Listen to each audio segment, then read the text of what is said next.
So I'm primarily a qualitative researcher. And what does that mean? All that means is I look at data in a different way than people who are only looking at numeric data. So quantitative is typically numeric data, qualitative is typically non-numeric data. So when I collect data, it'll often be in the form of text or images or anything else that's just not numbers. And that also means that when I analyze that data, I often analyze it in a way that's non-numeric. So I'll look at themes that are related to theories and models in the literature, things like that. I don't necessarily look at how many times somebody mentioned this, that, or the other thing in a law or policy, or how many times somebody mentioned something in a interview. That number is not relevant to me, and it's not something that I can get a good understanding of the meaning behind what this person is saying, or the meaning of what a law might be trying to bring across, trying to legislate on. So being a qualitative researcher, I'm primarily interested in understanding in-depth, contextually driven issues, experiences, phenomena. Now, I haven't always been a qualitative researcher. I actually started out my research career as a quantitative researcher. So I was super into statistics, biostatistics, business stats, and things like that.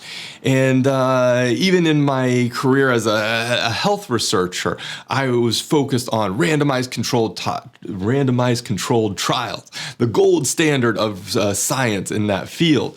And I was really obsessed with generalizability. So how can we create a sample that's going to be generalizable to the broader population?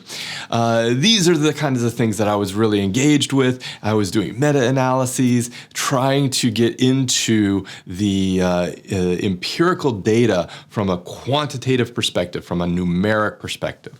And so most of my early career had been just obsessed with those numbers and trying to create knowledge in that way, trying to understand knowledge in that way.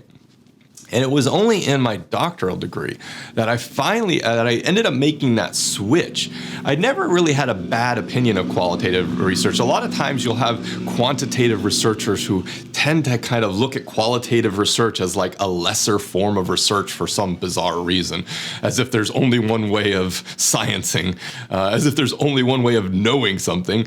Anyways, I never looked down on qualitative research. I just didn't quite understand what it was. And so I just kind of put it over there into its own little box and said, qualitative research is this other thing, and that's not something I do. I'm really interested in this sort of thing. I even had some interesting constructive debates with some of my colleagues about the differences between those two approaches, ways of thinking, philosophies, to try to understand a little bit more about the merits of both of them. And I always took the position of, oh no, quantitative research is good because we can generalize and we understand things at a broad scale and everything like that. And then, of course, the people who were kind of on the side of qualitative research were always saying, oh, no, but we also have to understand context, and there's a lot of depth that not captured by quantitative research. So all of this kind of emerged in my career as a focus on qualitative research because I was investigating the lived experiences of people with disabilities. And when you're looking at disability, the heterogeneity of what that means, the contexts of how disability presents itself, all of those are really, really important factors.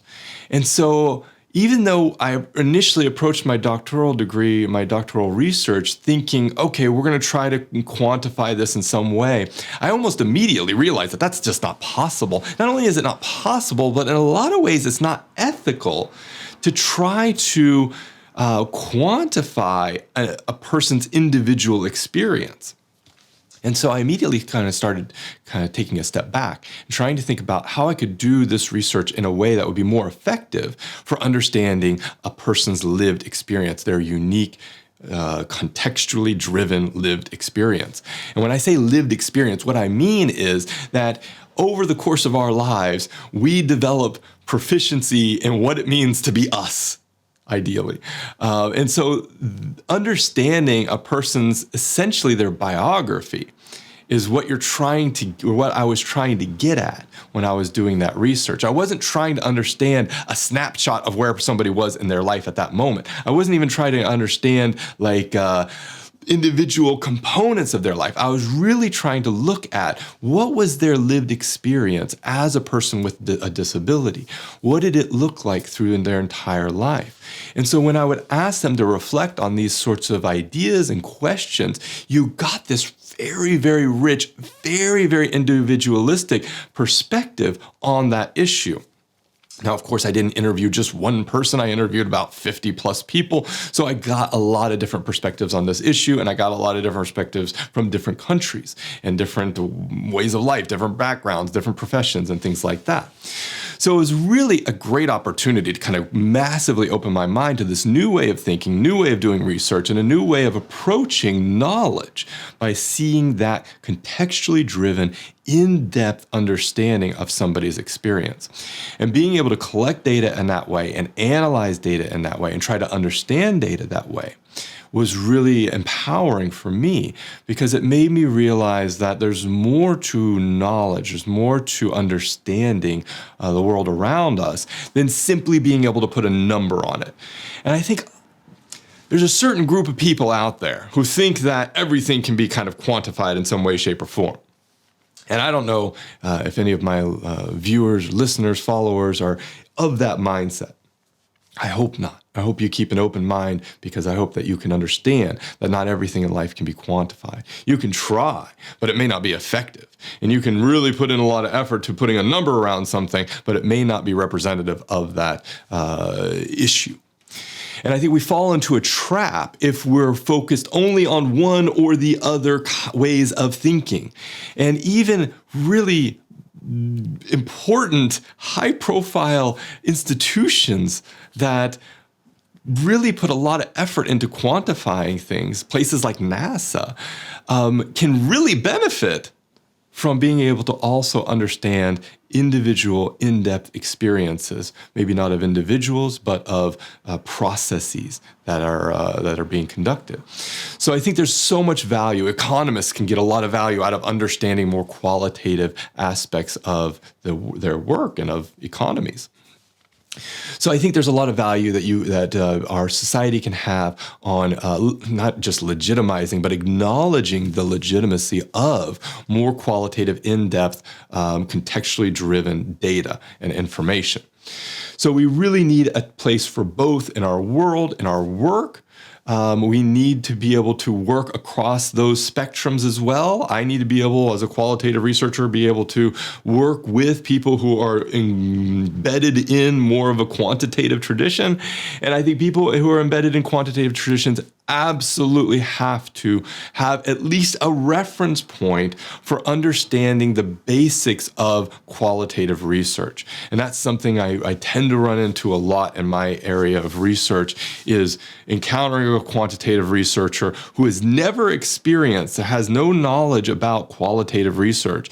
And you have to basically take a step back and start from square one about what is knowledge and how can I try to explain to this individual what it means to conduct qualitative research, what it means to understand the nature of qualitative data. And that can be a very frustrating experience because, come on, basic research methods here. Anyways, we need to do both. We need to work together in order to make it work. So my takeaway is this: over-reliance on quantitative data alone to make any sort of decision does not always account for the dynamic and evolving problems that exist in our society, and especially for problems that nobody has ever seen before. So you can have all the quantitative data you could possibly need for understanding history, but when a new issue, a new situation presents itself, that quantitative data can be relatively useless for understanding that new situation. Qualitative data, on the other hand, can provide much more in-depth understanding for what may be the issues that are wrapped up into that new experience, that new situation. So I think this is what we need in our future as scientists. This is what we need to continue developing knowledge, is to work across these boundaries. And my call to action is this: if you're making a decision and you're relying only on quantitative data to make that decision, I would encourage you to please open your mind up and think about what are some of the qualitative forms, the non-numeric forms of data that might be useful for you to make that decision. That could be everything from like getting a new job, making a decision between this job or that job, or going to school and studying this program over this program, or it could be your actual work doing plan A versus plan B. I think once you can think across those lines, you'll be able to make much more informed decisions.